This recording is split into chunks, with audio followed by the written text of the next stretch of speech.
So the Minister of Labour and Employment for State, Mrs. Nkiru, on Friday, 1st of December, ordered the shutdown of a manufacturing company, mental manufacturing company in Shagamu local government for exposing its workers to health hazard.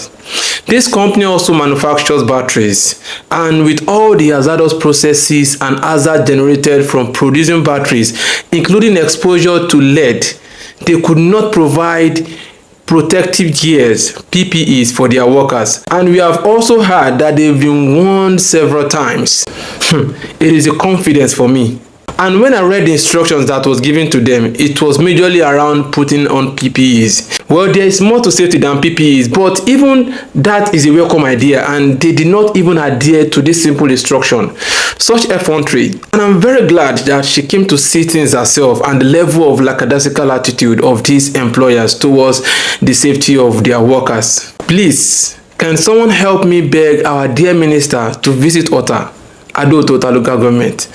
This is a much concentrated areas when it comes to factories and manufacturing firms, especially in Sango Ota in Ogun State. For those that follow me, you remember I made an angry video of the way workers are being exposed to a lot of hazards in many factories in Ota without safety measures.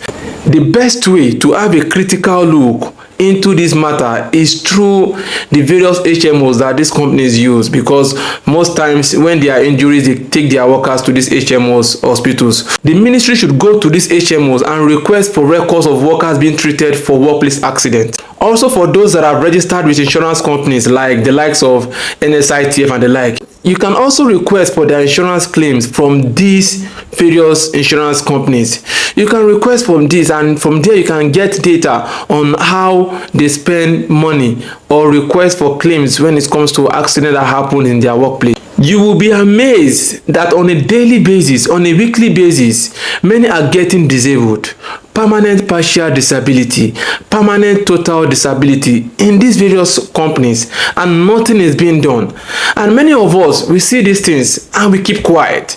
Just a few days ago, I heard of a worker that got involved in an accident involving explosion reaction of a mixture of glycerin and ethanol in a popular manufacturing industry in this same Ado-Ota local government. Things are happening and it keeps happening. We would love our dear minister to replicate the nice step she has taken in that factory, in that manufacturing company, to some organizations, to some factories here, also in Ota, that are not adhering to the strict safety regulations that is being placed based on the Factory Act's requirement or the Factory Act's regulation. And finally, the minister should look into the issue of ISPON, that is the Institute of Safety Professionals of Nigeria. Their division into various factions is having a huge impact negatively on safety practice in Nigeria.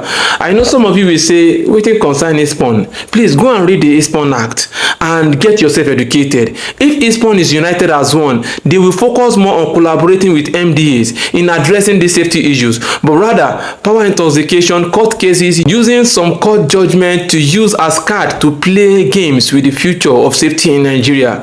Please, the ministry should look into this ISPON matter and help us to resolve it so that we can focus our energy more on promoting the institute. I will stop here now. See you in the next video.